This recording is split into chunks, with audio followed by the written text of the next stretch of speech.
Welcome back sa ating channel. Naging mainit nga na usapin di umano sa mundo ng social media ang nangyayari na naman sa Bucor.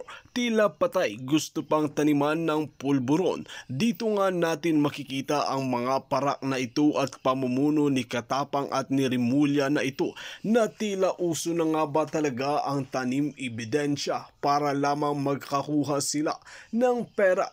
Tila patay na, ginagamit pa. Tila dito natin makikita ang ganib sa kapangyarihan at ganib nga sa salapi. Dito natin makikita na talagang dinawit pa di umano si DG Bantag. Dito nga natin mapapansin mga kaibigan na talagang gusto ngang pabagsakin ni Rimulya at si Katapang si DG Bantag dahil kung makikita natin ngayon ay talagang hinahanting na naman nila at gumagawa na sila ng panibagong ebidensya at panibagong pagdadawitan sa kaso tungkol kay DG Bantag. Kaya naman talagang hindi nakatiis ang supporters ng DG Bantag at ginisa nga itong si Rimulya na ito at Katapang na dapat itong imbestigahan. Dito natin makikita, binanatan na rin, pati nga si President Bongbong Marcos dahil nung si Katapang ay may issue at si Rimulya ay talagang hindi nga sila nakikialam kung ano nga ba talaga ang nangyayari sa Bucor. Ngayon nga ay dinawit na naman si DJ Bantag kaya naman nagiging aksyon ang mga dalawang pulpul na ito at mga pulpolitiko na ganib na gustong patumbayin si DJ Bantag. Ngunit kahit ano pang isasampa na kaso ay haharapin ito ng mga babatika mga abogado na talagang suportado nga kay DG Bantag at panigurado na ibabasura na naman ang Korte Suprema ang mga ebidensya na gagawin ng mga pulpolitiko na ito. Well mga kaibigan, para nga sa karagdagang impormasyon, panoorin nga natin ang buong video. At kung bago ka lamang sa aking channel, huwag kalimutan i-click ang subscribe button at notification bell para lagi kang updated sa ating mga bagong video. At para sa sulit viewers natin dyan, maraming salamat sa walang sawang pagsuporta. Allegedly revealed irregularities in the New Bilibid Prison or NBP. Some witnesses named Bantag as one of those involved in the said incident. So investigation, yung mga tinignan yung mga PDLs na involved, may nag-point out sa kanya talaga as the one. Mahaba ito, mahabang investigation process ito, no? May apat na nag-confess sa kanilang participation dito. Okay, ito lang ha. Ito yung sinabi ni Secretary Boying na meron daw talagang apat na nag-confess at itinuturo si Bantag.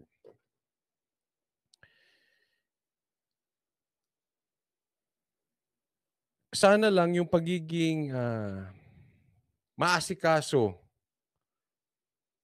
ni Boying Rimulya dito sa mga kaso ni DG Bantag ay sana, ganun din siya kaasikaso sa mga nangyayari ngayon sa Bucor. Kasi po, sa totoo, ang dami pong baho ng Bucor. Ibinuko na po yan ni Kong Tulfo mismo. Nakakapagtaka na bakit pagdatuing doon sa mga baho ng Bucor ngayon, tahimik si Boying, si Secretary Boying. Pagdating kay DG Bantag, parang lahat ng magturo kay DG Bantag, siya ay naniniwala, inaasikaso niya, nakatuon siya, samantalang doon sa mga ginagawa nitong directly or indirectly, kasabwat man sila or hindi kasabwat, itong sila Katapang at si Angelina, meron po talagang anomalya at baho dyan sa loob. Bakit po nagiging double standard si Boying Rimulya? Maraming salamat po, Aurea Haway. Sabi niya, Coach, inggit pa more. Thank you po sa kusang loob, Aurea Haway.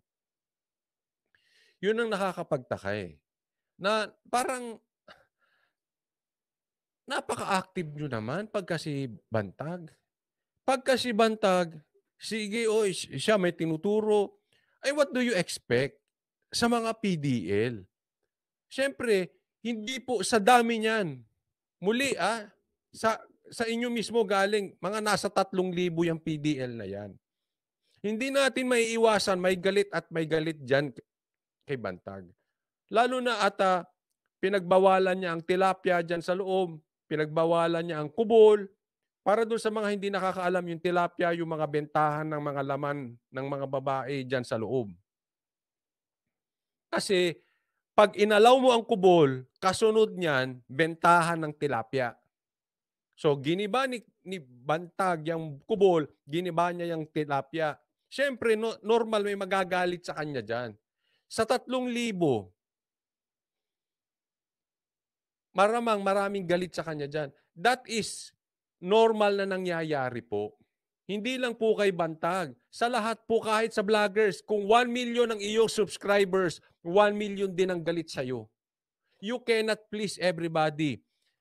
All the more, especially if you are doing the right thing and you are standing up for the truth. Marami. Pag tumayo ka sa katotohanan at hindi ka sumayaw sa agos, mas marami pa nagagalit sa'yo. Kasi yung iba dyan ay galit, may pagkapanatiko. Yung iba dyan, talaga lang inggit. Kasi hindi nila kayang gawin yung tayo mo dahil sila ay hindi kayang tumayo dahil weak. Bigyan ko po kayo ng halimbawa. Si Magalong. Marami, ako sigurado may gusto si Magalong. Gusto si Magalong. Pero marami ring galit sa kanya. Baka mas marami pang ang galit eh. Because they hate the guts. Gusto nila sunod ka ng sugunog. O, ganun po ang katangian ng weak. Ang weak, gusto niya yung mga kasamahan niya weak din. Tingnan mo si Tulfo. Ang daming tinulungan, ang daming may gusto kay Tulfo, kaya nga siya nag-number 2 sa Senate. Hanggang ngayon, ang lakas niya, number 2 pa rin siya kung sakaling siya itatakbo for president. Ganun po kalakas si Tulfo. But definitely may galit pa rin sa kanya. Yung iba nakikisaw-saw lang, yung iba talagang galit kasi inggit.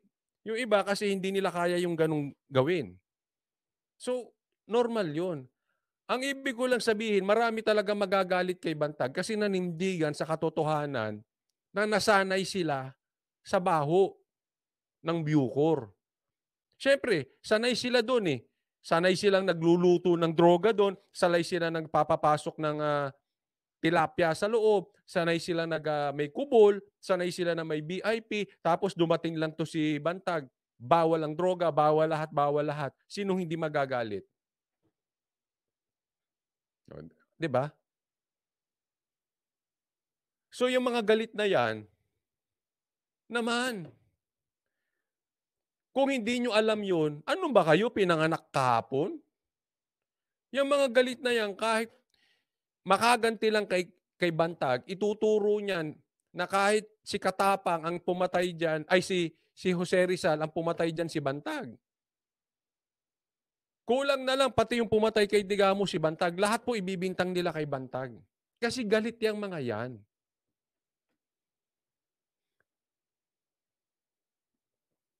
Nakakapagtaka, napakatahimik nyo naman. Kasi ang ayaw na ayaw ko sa isang sitwasyon ay yung pagiging double standard. Pagdating dito, pipikit. Pagdating dito, ang linaw ng mata. Lahat ng mali nakikita. Anong tawag mo dun? Double standard. Asan ang credibility ron? Wala. Bigyan ko kayong halimbawa. Muli. Meron pong nag-message sa akin at yung ating informant, eto na po yung balita. May informant tayo na nakapagsabi, si Angelina naman daw ay hindi talaga tinanggal. Di umano, siya ay nakabalik ulit, pakitang tao lang yung pagkakatanggal sa kanya. Yan. Hindi ko po sinasabing naniniwala ako, hindi ko rin po sinasabing maniwala kayo, basta ikinikwento ko yung mga nakakarating sa akin, ikinikwento ko sa inyo, and so far, so good. Kasi yung mga kinikwento ko sa inyo, nangyayari po. Saliksikin nyo yung mga live ko, lahat ng binalita ko rito, in advance nangyari po. Yung iba, lumabas pa nga sa Senate hearing. Yung iba, lumabas pa nga sa Congress hearing. Eto na naman. Etong balita ko to, tanong ko lang po sa inyo. Totoo ba na nandiyan na naman si Angelina sa loob? Kung hindi totoo, edi ipaliwanag nyo. Pero kung totoo, baka magulat kayo lumabas sa Senate hearing. Sabihin nyo, tsamba. Lumabas sa Congress hearing. Tsamba na naman. Kasi ito yung message, ha? Babasahin ko po sa inyo. Hindi ko na lang sasabihin kung kanino galing. Kasi message lang sa akin. Pangalanan na lang natin yung nag-message sa akin ng Lisa. Doon sa ating informant na si Lisa. Sabi ni Lisa,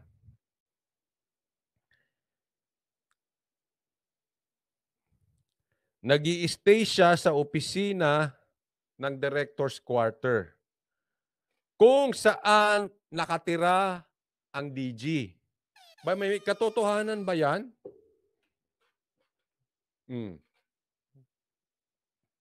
Doon pa nag-i-stay kung saan nakatira yung DG? Totoo o hindi totoo? Meron naman siyang isinesend na ebidensya, hindi ko pwede makita. Antayin po natin sa Senate pag nag-imbestiga. Baka ilabas to nila Tolentino. Baka ilabas to ulit ni Dan Fernandez.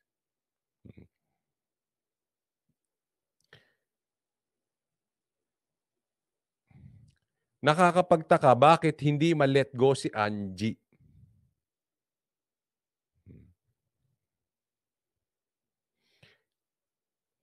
Ito yung text ni Lisa.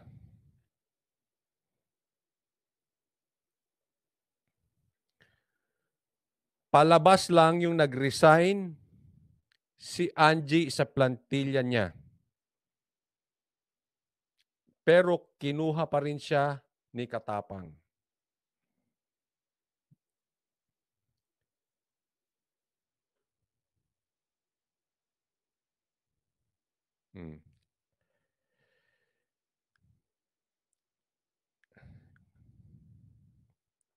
Kukunin daw ni Sir DGC, ma'am,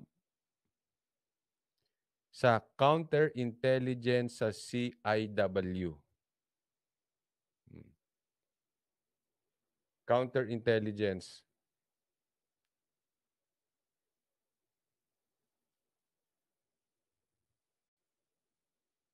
Counterintelligence sa CIW.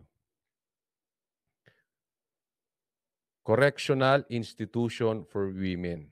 So sa madaling salita,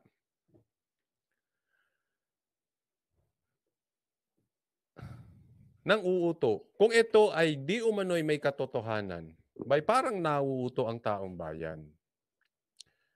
Sana po matapos na ang hearing sa budget, no? Hindi ko po alam kung tapos na sila dyan, para sana maimbestigahan itong muli.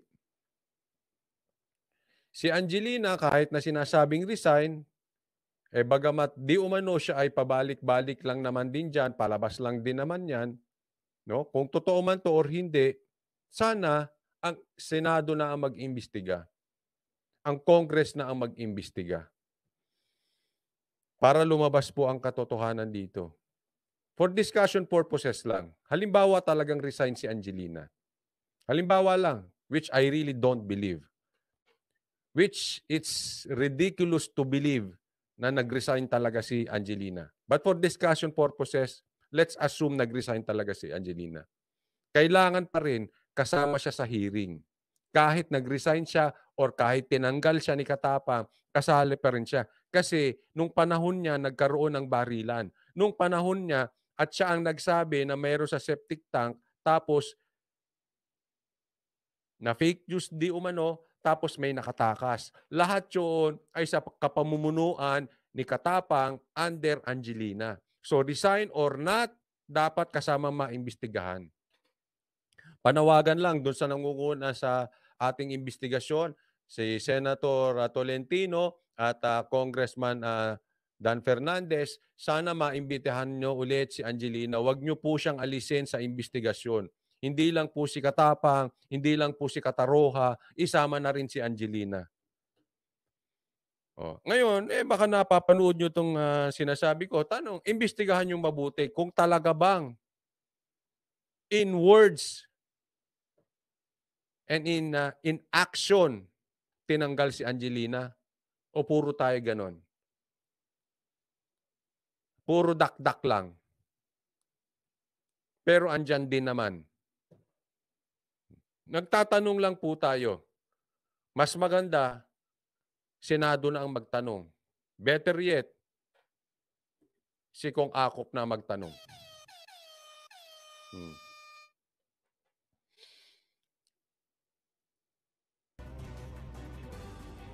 Meanwhile, the DOJ, the manhunt operation against Bantag will not stop until he is put behind bars.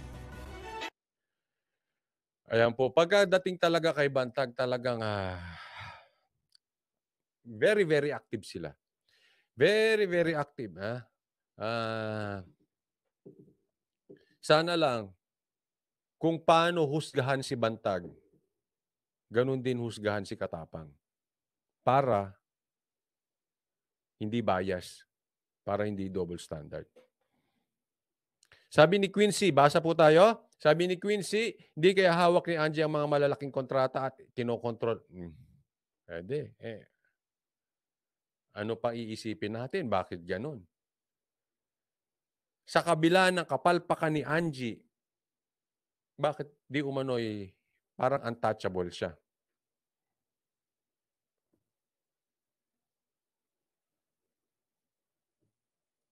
Sabi ni Amboy Wally, ang bilis binalik, mapagkakatiwalaan kasi ng higher-ups, birds of the same feathers nga. Ayun nga eh.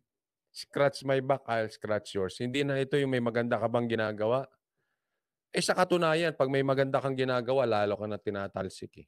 Ganyan po ginawa sa mga sekretary. Ang kailangan nila sa sekretary, ang kailangan ng Marcos nyo sa mga sekretary, hindi yung gagawa ng maganda. Ang kailangan niya yung oo ng oo.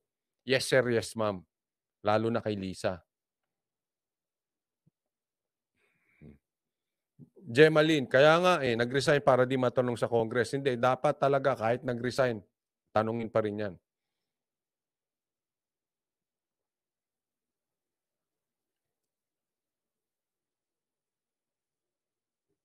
Sabi ni Regina, may something kasi silang dalawa, ni Katapang at Bautista. Ay, naku.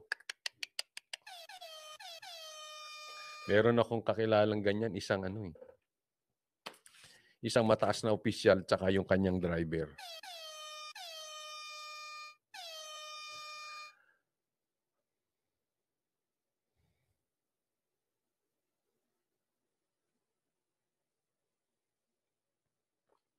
Sabi ni Ami, si Katapang nangako na siya kay Kong. Hindi na babalik si Dragon Lady. Hindi natin alam. Ganyan din yung presidente nga nila. Ang daming pangako eh. Hindi follow the leader yan.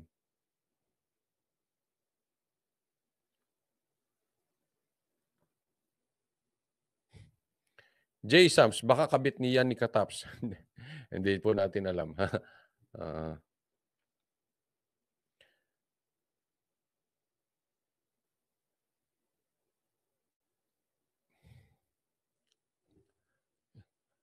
Siyang, ang kakapal talaga ng mga pagbumuka. Turo ng turo kay DJ Bantag. Kaya nga eh. Yung kaso nga patungkol kay Percy Lapid, napakalabnaw. May bago na naman ngayon. Ay, nako. Hindi natin alam kung... samantalang yung barilan, no? Wala na. Yung pagkatakas ni Kataroha, dapat napakalaking kaso niyan. Wala na, di na pinag-uusapan.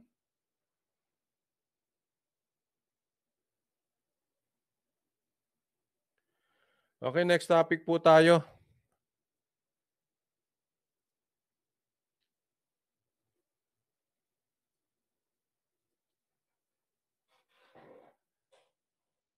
sunod-sunod na insidente na kinasasangkutan ng mga miyembro ng Philippine National Police, itinutulak ng isang mambabatas na ibalik ang pagdadala ng batuta at pito ng mga pulis bilang parte ng kanilang uniforme.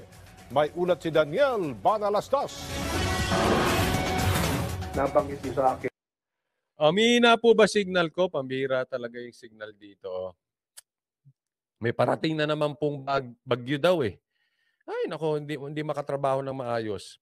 Kasi hindi makalabas, mahina internet, ang alam mo ang Pilipinas, no? Panukala na ibalik daw yung batuta at saka ano yun, pito. Ginawang barangay tanod yung pulis. Pero alam nyo, to be honest with you guys, ako, pabor ako ibalik yung batuta at saka pito.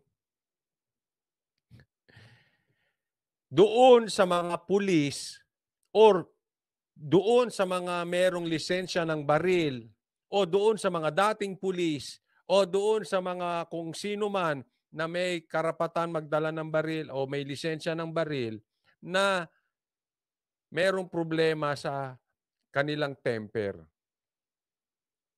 Pag ang isang tao, dapat yan one time lang.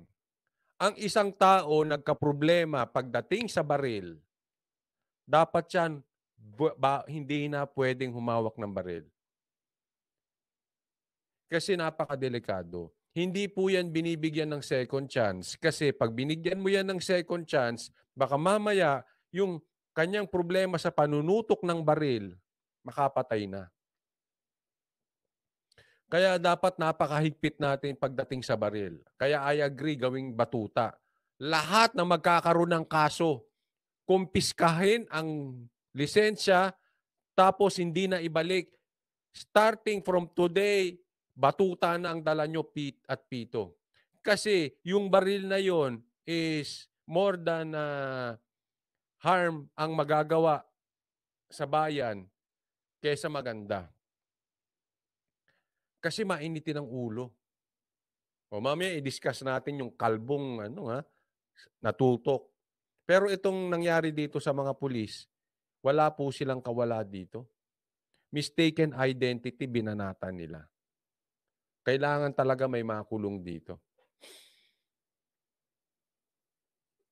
Hindi po pwedeng gawing sali-salita lang yung pagbabawal ng baril eh. Sa pulis, hindi po karapatan na ikaw ay may baril, ay ikaw ay walang disiplina. Dapat, I am for that. Pasensya na po kung di kayo sangayon. Pero, kasi, naniniwala ako mas maraming pulis na matitino. Pero dito sa mga pulis na mga luko-luko, mas marami, pag hinayaan mong humawak ng baril, nasisira yung buong hanay ng mga matitining pulis dahil doon sa mga bulok na pulis. Kaya dapat one mistake, batuta na. Until such time, ang ating gobyerno ay makapag-provide ng stun gun. Dapat po, hindi na pinahahawak ng baril. That will serve as a lesson. Isipin mo, pulis ka. Bawal kang humawak ng baril. Ibig sabihin nun, alam, kahit hindi bulat-latin yung record mo, alam ng mga kapwa-pulis mo na makakakita sa'yo, ang hawak mo, stun gun o batuta, meron kang kalokohan. Mapapahiya yung pulis. So sa madaling salita, yung pulis na yan mag-iingat sa pagtutok. Yung pulis na yan mag-iingat sa pagputok. Magiging disiplinadong pulis ang karamihan. Nang hindi nadadamay yung mga matitino at mga disiplinadong pulis. Ewan ko ba bakit wala tayong stun gun eh. Alam mo yung pag binaril ka, yung mangingisay ka lang, pero buhay ka. Yes, masakit yun. Tutumba ka ron. Pero buhay ka. Ang problema dun sa ibang pulis, talagang sasadyaing patayin. Na ito po lumalabas sa kaso ni Jemboy, talagang sinadyang patayin. Hindi nagkamali.